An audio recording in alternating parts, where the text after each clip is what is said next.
This was made by Arjay the Fool, and he is one of the local craft makers here at 124th Street Market. So Arjay, come on over for a second here. Hello. Tell me about your balloon making skills. Oh, goodness. Where did they come from? About 28 years ago, when I was in a children's theater troupe and didn't read the contract, and the fine print it said you had to learn 3 balloons. So I wound up learning those, and then 3 other balloons from the other guys, and then I went on from there to contests, and it's been 28 years of passing air for laughs. Well, I'm putting smiles on child's faces, just like that little boy that you did there and made that clown. How long did it take you to make that clown? Oh, a cartoon character like that is about 10-ish minutes, maybe a little less, 5 to 10 minutes. Okay. Depends. Excellent. And is that the best part for you, seeing the little boys and girls and the big smiles? I like the temporary art thing. I enjoy the fact that you've got something that will only last a certain amount of time, and it does give people enjoyment. There's a danger factor. But let's face it, I work in a medium that can go bang. Yes. And it does have a certain appeal. The other thing is I enjoy kibitzing. The nice thing about blowing up a balloon is I only have to be quiet for a little while when I'm blowing them up by mouth, which is stupid, by the way. I'm just going to throw that out there. I blow them up by mouth, but after 28 years, I'm very used to it. It's not the wisest thing I do. Now, this is funny to me because not too long ago, we did a show with Abracadabra, and one of the local Shriners was there, and he used a tool to make his balloon animals because the amount of air that you need in your lungs and the force to blow up one of those long stringy balloons is absolutely incredible. So you must have lungs of a walrus. We have 3 times the power we need to blow it up. But okay. the sad and simple fact is once you put a balloon here, you're going to force air up into your palate, which is useless. Okay. You're going to inflate your cheeks.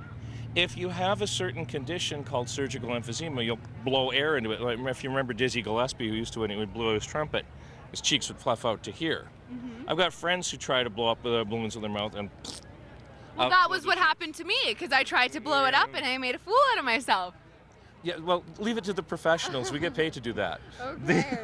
What do you think of this whole Grand Market? It's brand new to the city and to this area, but already only a few weeks into inception, and it's booming with people.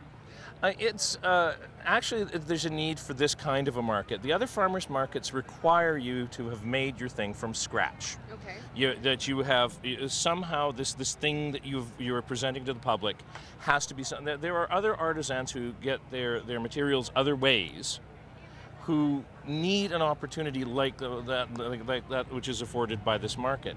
Mm-hmm. Having the food trucks here, another venue for them, is excellent because it's certainly the coming thing. And where else in Edmonton are you going to put it where it's legal and reasonable? Mm-hmm. So bottom line, it's excellent. For me, it's a block away from home, so which is an excellent opportunity for me. This area itself seems to have been revitalized in the last few years. A lot more stuff happening here, a lot more festivals situated around here. It must be great for you since you just said you only live a block away. Everything's pretty close to home and a great summer atmosphere. It is, and it was funny that 2 weeks ago when I said, well, hey, do you want a balloon artist? And they said, well, we don't know. And I came out and I talk about educated and uneducated crowds. There are people who are used to having a busker who understand, yeah, drop something in the hat, and that kind of a thing. I showed up, they had no idea there'd be something there for kids. And I still did very well, generally speaking, which is nice for us as performers. Yeah. And for me, I mean, is this what I would normally get in a corporate event? No, but it's certainly pleasant to be outside, entertaining people, having some fun. And Kirsten at the market has been very welcoming to us to be here, and the other performers and under the big. Sorry, I can take out whole cities. They've been. There's a lot of opportunities here for artists that they're trying to get more people in here, and there's a bit more street we could take over if more of you guys show up. Start staking it out, put out orange cones, and say this is where we're going to be, and I'm sure people can't care too much. We can get along with another 2 blocks in that direction, I'm sure.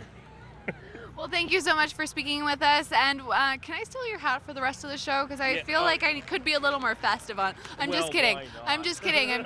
It's a hot day. I'm sure that hat is well loved at this point in the day. Thank you so much. We'll be right back here on Shaw TV.